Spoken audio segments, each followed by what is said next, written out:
Hello दोस्तों, स्वागत है आपका सिने ईयर में। आज आपके सामने उपस्थित हूँ एक ऐसी अभिनेत्री की कहानी लेकर जिन्होंने जिंदगी के हर कदम पर बगावत की। पहली बगावत उन्होंने समाज के कायदे कानूनों से की, दूसरी बगावत महिलाओं के लिए तय बंदिशों से। जी हाँ, अब आप समझ गए होंगे, मैं बात कर रही हूँ जोहरा सहगल की। जोहरा सहगल एक अनुभवी भारतीय अभिनेत्री होने के साथ साथ अपने जमाने की मशहूर कोरियोग्राफर भी हैं। उनका जन्म 27 अप्रैल 1912 को हुआ था और उनकी मृत्यु 10 जुलाई 2014 को हुई थी। एक ऐसी अभिनेत्री थी जिन्होंने जिंदगी के हर कदम पर बगावत की। पहली बगावत उन्होंने समाज के कायदे कानून से की, दूसरी बगावत महिलाओं के लिए तय बंदिशों से, तो तीसरी बगावत रीति रिवाजों से की, और तो और चौथी बगावत धर्म के पहरेदारों से कर ली। आलम तो यहाँ तक रहा कि उन्होंने अपनी जिंदगी की आखिरी बगावत उम्र से की। अब बगावत का इतना जिक्र हुआ है तो समझ जाना लाजमी है कि बात one and one only Zohra Sehgal की हो रही है। जिंदगी की आखिरी घड़ी तक दिल को बच्चा बताने वाली जोहरा ने 102 बरस की उम्र में साल 2014 में 10 जुलाई के दिन इस दुनिया को अलविदा कहा था। आइए आपको उनकी जिंदगी के रंग बिरंगे किस्सों से रूबरू कराते हैं। 2012 में बेटी किरण ने सहगल की जीवनी जोहरा सहगल फैटी लिखी। कहने को जोहरा सहगल ने 102 साल की उम्र में इस दुनिया को अलविदा कहा, लेकिन जिंदा दिली के मामले में वह कभी बूढ़ी ही नहीं हुई। आखिरी घड़ी तक जिंदगी के हर रंग को जीने की चाह रखने वाली जोहरा का जन्म 27 अप्रैल 1912 के दिन उत्तर प्रदेश के सहारनपुर में हुआ था। जोहरा रामपुर के पठान खानदान से थी जो रामपुर रियासत से ताल्लुक़ रखता था। जोहरा का पूरा नाम साहिबजादी जोहरा मुमताजुल्लाह खान बेगम था। उनके 7 भाई बहन थे। जोहरा ने अपनी पढ़ाई लिखाई लाहौर के क्वीन मैरी कॉलेज से की थी, जो आज़ादी से पहले देश का पहला इंटरनेशनल स्कूल माना जाता था। वह लगातार इस स्कूल की टॉपर भी बनी रहीं। पढ़ाई पूरी करने के बाद 1930 में वह यूरोप चली गई थी। जोहरा की पहली बगावत यही थी, क्योंकि यह दौर वह था जब लड़कियों की पढ़ाई लिखाई के बारे में सोचा भी नहीं जाता था। जिस जमाने में लड़कियों पर तमाम बंदिशें थीं, उस वक्त जोहरा टामबाई की तरह रहती थीं। उन्हें पेड़ पर चढ़ना और बाहर जाकर खेलना बहुत पसंद था। उन्हें देश विदेश घूमना और अलग अलग संस्कृति और परंपराओं को जानने में काफ़ी दिलचस्पी थी।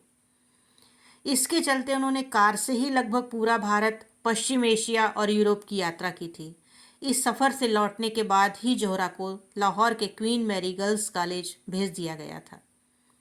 आपको यह जानकर हैरानी होगी कि जिस स्कूल में जोहरा लगातार टॉपर रहीं, उसी स्कूल में 10वीं करने के दौरान वह 3 साल फेल भी हुई। हालांकि इसकी वजह कम पढ़ना नहीं, बल्कि शादी की तैयारी थी।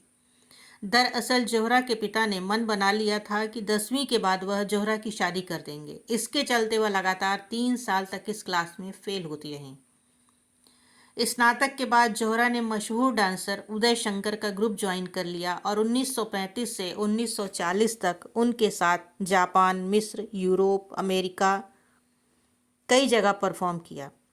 इसके बाद वह उदय शंकर के डांस ग्रुप की ट्रेनर बन गईं। क्वीन मैरी कॉलेज में पढ़ने वाली जोहरा वहां पर्दा रखकर पढ़ाई करती थीं। वे जर्मनी के मैरी विगमैन बैले स्कूल से एडमिशन लेने वाली पहली भारतीय महिला थीं।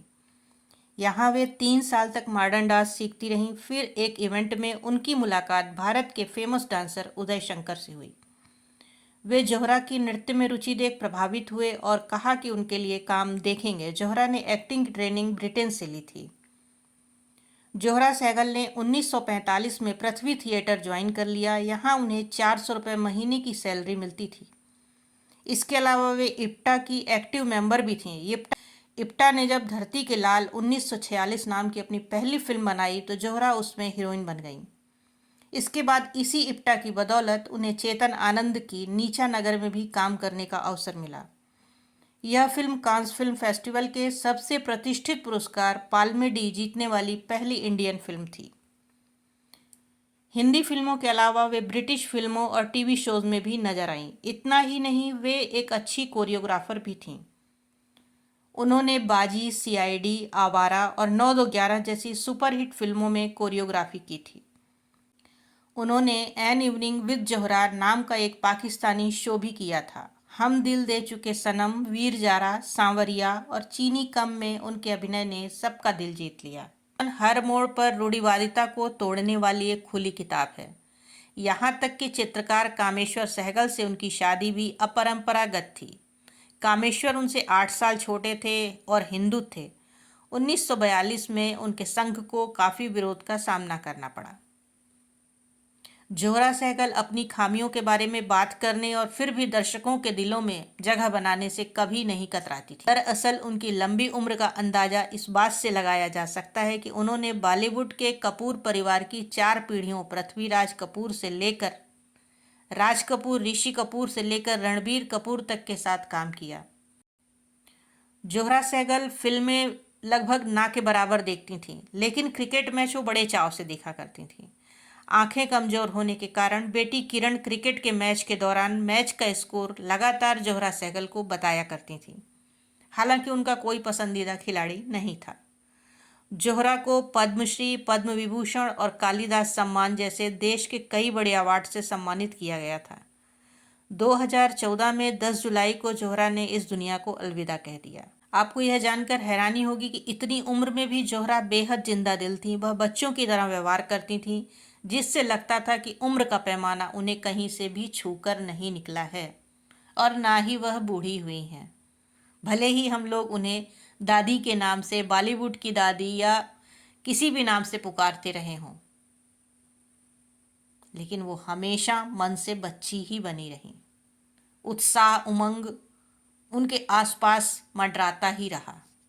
तो दोस्तों, कैसी लगी आपको यह जानकारी? इसी के साथ लेते हैं आपसे विदा। मिलते हैं जल्दी ही नेक्स्ट वीडियो में।